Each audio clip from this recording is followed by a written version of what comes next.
breaking barriers and bridging the gaps between patients and doctors. Welcome to Brainstorming with the Docs and your co-hosts, Dr. Glenn Harrison and Dr. Kolby Condos.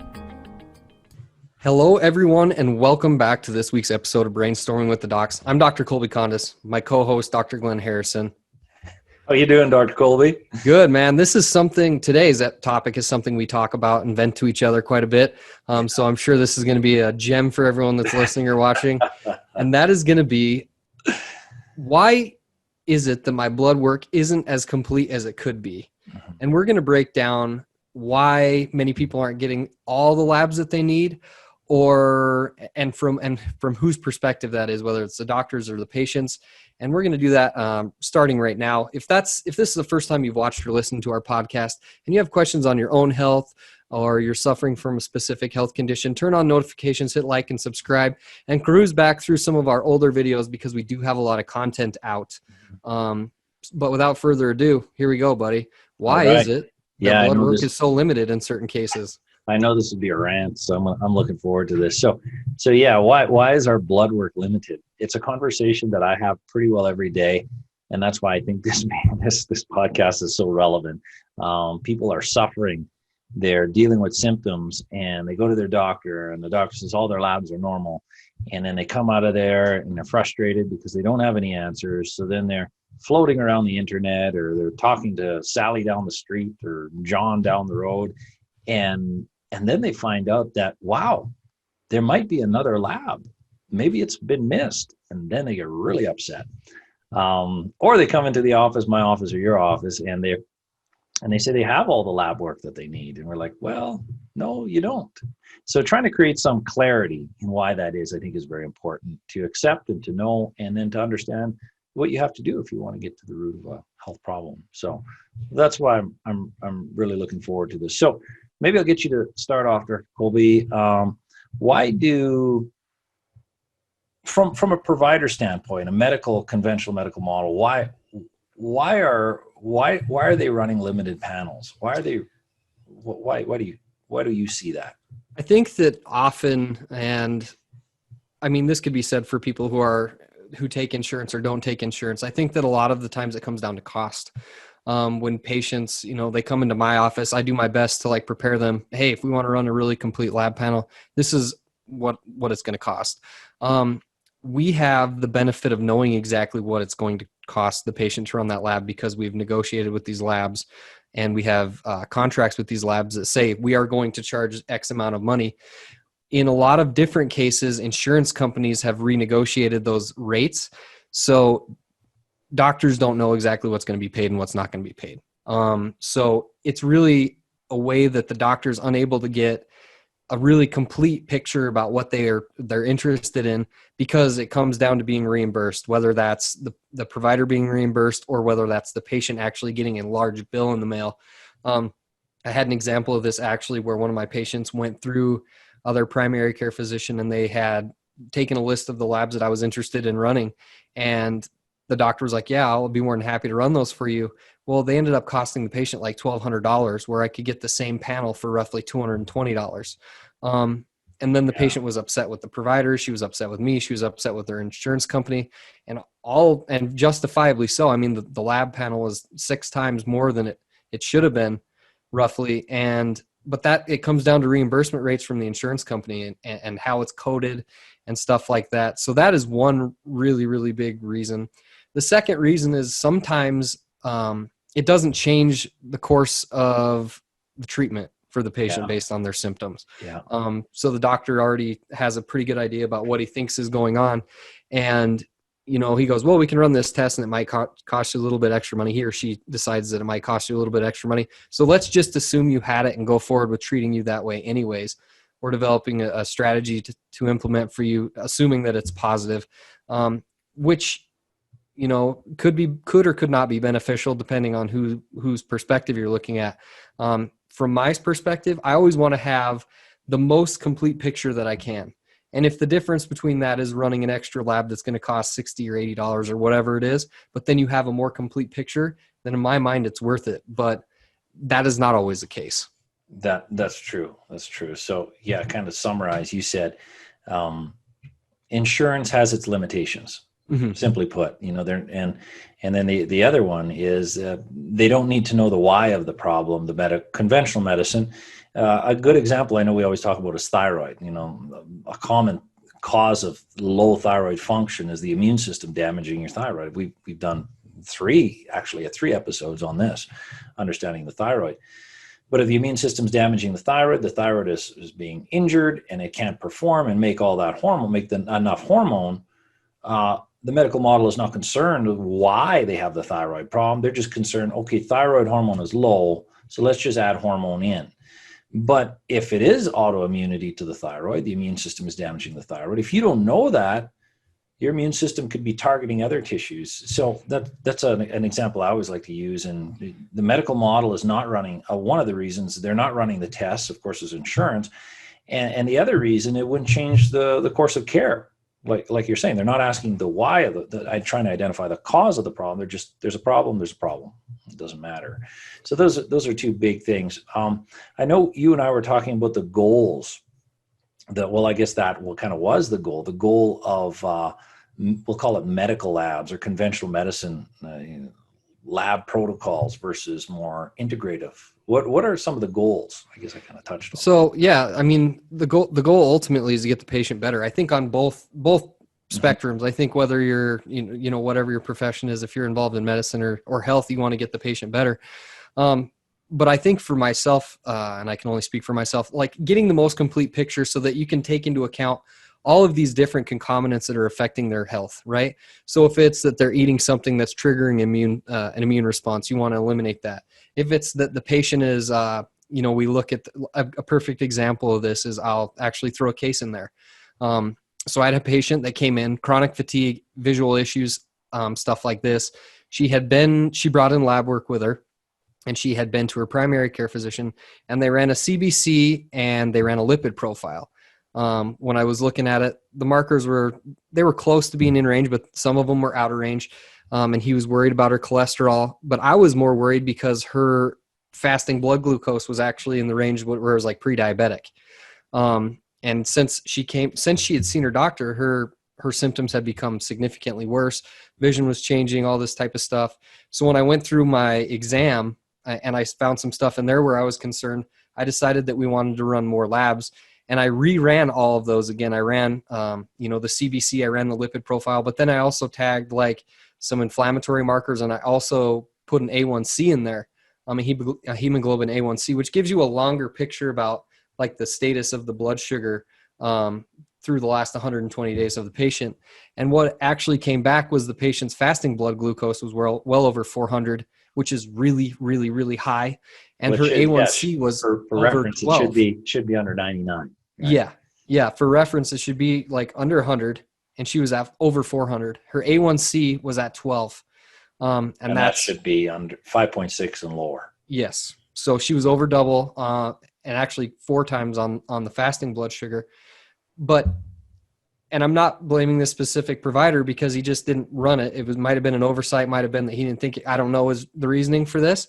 But when I ran the A1C, I was like, okay, it's been chronically elevated for a long time, and it's been elevated really, really significantly, because all that, I think that people misunderstand blood work too as like, this is what it is, but that's not necessarily accurate. That's just a snapshot of what it is at that specific moment in time. Mm-hmm. That's why when you get diagnosed with certain things, they make you run 3 separate, lab panels to make sure that that's actually what it is. That's right.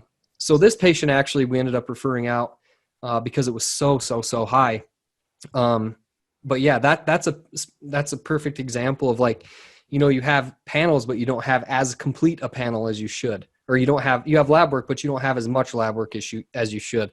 And things were missed or dismissed. Yeah. And we were fortunate because there was not any significantly lasting effects. There is some stuff with her vision, because we've talked about this in previous podcasts too, with diabetes, but it can affect your eyes and your kidneys and stuff like that. Her eyes were affected.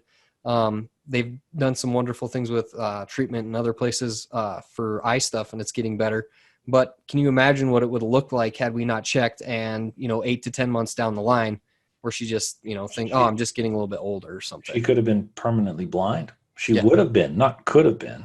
Yeah, she would have been. Yeah. There was a case I had similar, another good example of a limited blood work, and, was dismissed or wasn't thought it was relevant. So they were running this one iron marker, and I know you had a few cases on iron as well. And it was, what was it? The blood iron, total iron, serum iron. It's kind of the run of the mill. It only makes up to 5% of your overall iron in your body. So it's not that great of an indicator. And this gentleman was going in for blood work for years. And he was doing this, it was a promotional community blood test effort, whatever it's called here, Colorado. And that marker was a little bit abnormal, but we said everything was fine. This individual had personality changes over years. There was a diagnosis of bipolar disorder. Thought that was minor bipolar disorder. I don't know what that means, but that was the diagnosis. And there was medications associated with it. And he came in for some other concerns, not really that. He thought that was just the way it was going to be, some digestive and energy issues. And we were looking at these markers, and there was always that one that was out a little bit. So, they ran the one, and the doctor was always giving them a clean bill of health. There's actually 5 iron markers. And and I may have mentioned this case in another podcast, but the ferritin, which is the best indicator of iron storage, that one should have been in the, no more than 200, really, 150 maybe usually. And it was, I think it was 550 or 650, 650.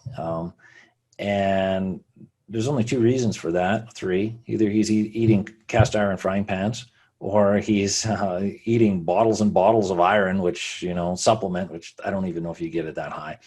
And then the third reason, I guess the third reason is inflammation. The fourth reason is a genetic disorder. Whatever the reason of having high iron, if it stays high too long, it destroys the heart, and the liver first and the heart second. It's going to happen. It's not like, oh, maybe you'll miss it. No, it's going to create liver failure and heart failure. And so we found it. So it wasn't coming down with anti-inflammatory efforts, but so we did a genetic test.